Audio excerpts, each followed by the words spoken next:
Oh, Mars! Hey, why is the grass moving? I've got a treat for you. Oh, It's a bug. I don't... Is that a bug? Yes, bug. I've got some food No, I for don't- you. I'm not hungry, No, Father. you got to eat and grow strong. No, it's freaking out. I'm you're full. Eat it. Why aren't you taking it away? Because I want you to eat it. Don't bring it. Oh, No, you, just here, ew, look, I'll just- don't bring it Not close. that Oh, bad. Look, please, don't leave it. I'll just leave oh, it there. Oh, it's on me, it's on me. Oh, Look, what's seriously, freaking Father, out? what is wrong with you? I just want you to grow big and strong. Hello, my fellow hunters, and welcome today to a very, very special video. The one thing that is better than your favorite monster. Having your own monsters in real life, or in this case, a reptile collection. See, Monster Hunter is actually the reason I really love, well, all things scaly, and it honestly kickstarted my love of nature in general. Back when I first saw Chameleos all the way in the second gen, I just kind of fell in love, and I knew that one day I always wanted to have some, well, pet lizards and so on and such forth.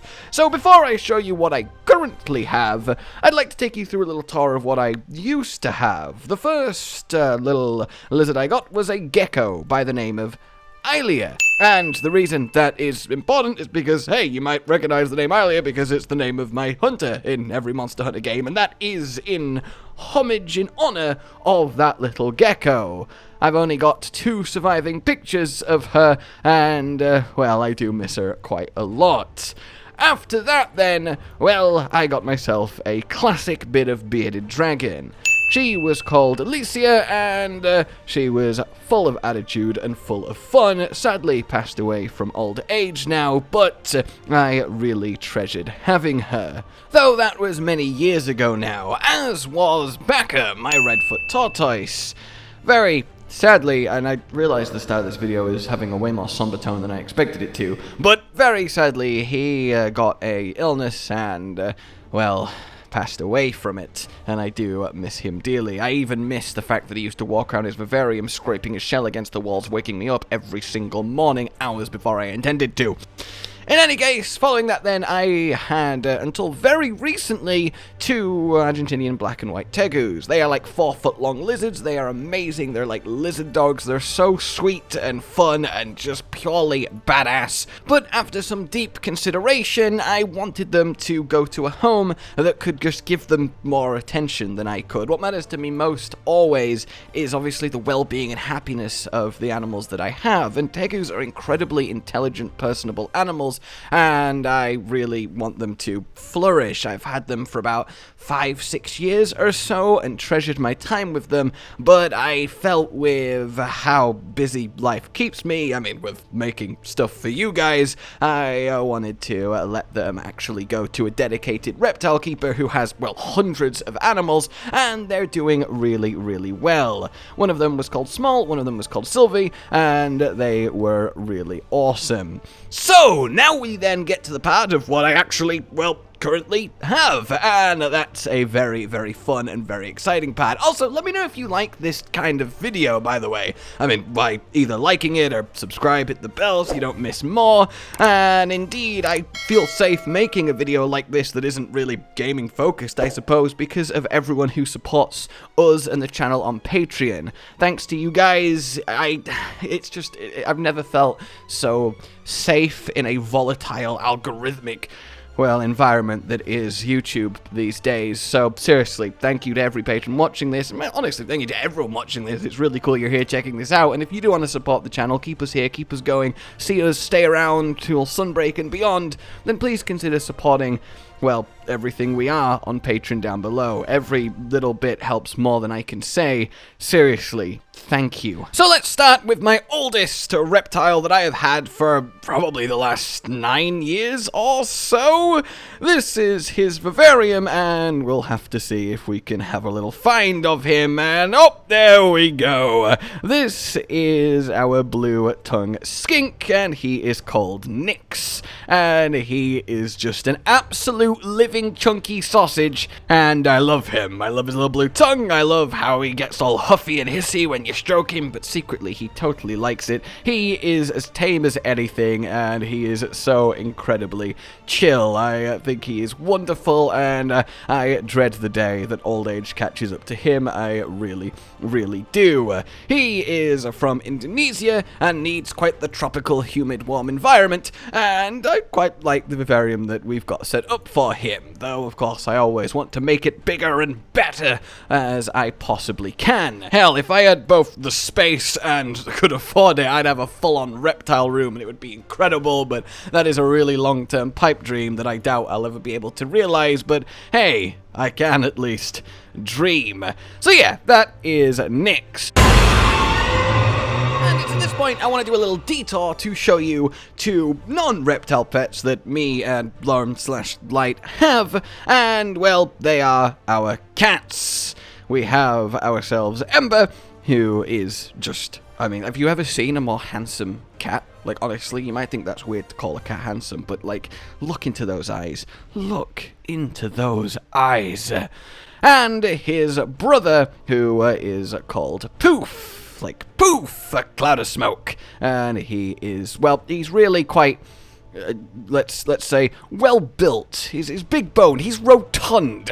He's perfectly happy and healthy, but he looks so chunky all of the time, but he is really sweet too. And as you can see, they both absolutely can't ever get enough belly tickles. Alright, that's your cat text for this video, and then let's go on to the two monitor lizards that we have. Monitor lizards are the best. They don't drop their tails, they're incredibly intelligent, they're incredibly active, they look like little dinosaurs. They are just absolutely badass. And we have then two, well, Aki monitors, spiny tail monitors. This is their setup. This is where they call home. You want to give a lot of different height, a lot of layers, a lot of stuff to explore, a lot of stuff that's interesting, shift things around as much as you can, and really give them stuff to get on with, because they are, as I say, very clever, and they like a lot of stimulus. They are hot, deserty animals, and they need some serious heat in their vivarium. So currently, they are babies. They are very, very much babies. They're only about 9 months old or so, and they've got a lot of growing to do. When they're full size, they'll be a little bit over 2 foot long, but for now, they fit neatly into the palm of your hand. So the first one who helped me out with the intro today is Mars, of course, named after both the planet and the god of war, and he's just, I mean, he's gorgeous, right? Like, I love them so much. That face, it really is so sweet, and they've got this lovely yellowy coloring and reds as well, and I have never experienced a more personable, fun lizard. I really, really haven't, except for maybe his sister, who is called Saturn. Yes, indeed, Mars and Saturn, and she is also fantastic. They are just desperate to explore. They're desperate to move, desperate to run. They're both so super tame already. They will relax on you when they're not trying to sprint around the room and find everything, and they really are just great. I can't wait for them to grow up, get a little bit bigger, and that is great. Now, both of them currently inhabit the same vivarium. With vacuum monitors, that can work. It entirely depends on the personality of the ones you get, and of course the gender combinations, but I do have a backup vivarium fully set up and ready to go should any problems arise, because you can get a few cohabiting lizards. It's not really the most ideal thing. There's very few species that you can do it with, but I have seen a lot of people have a lot of success doing it with Akis, and we're giving it a go. Nope. And as they grow up and get bigger, hope their vivarium will hopefully enlarge alongside them like magic. It'll just do it itself. No, hopefully they'll get a bit more space to run around in. I want to give them essentially as much as I can, so that's where we're currently at. As babies, they're doing just fine, and honestly, I've seen people have a whole colony of like 5 to 10 of them in a group. I mean, they do live in colonies in the wild. They occupy, like, they choose a nice rock, and they have a nice little social hierarchy, and honestly, they're absolutely fascinating as they are beautiful. So yeah, that is Mars and Saturn, our Aki monitors. And that actually is it, currently. Though there is definitely plans for more. In fact, at the moment, at least 3 more. In fact, there is a whole extra vivarium set up, ready for our next well, guest, shall we say, and this one might have a few less legs than all of the previous entries. If you guys would like me to do an update on this and show you, well, when our new little baby arrives, well, let me know. I would gladly do so. And also, yeah, let me know if you did enjoy this little showcase of what I've got. They are just fantastic, and I've been, well, keeping lizards for about 10 years now, so that's kinda cool. Oh, alrighty then. Like if you enjoyed this, subscribe for more. Please consider supporting the future of the channel on Patreon down below. Let me know who's your favorite. Not that I would ever pick favorites, of course. And I will see you very soon. Goodbye.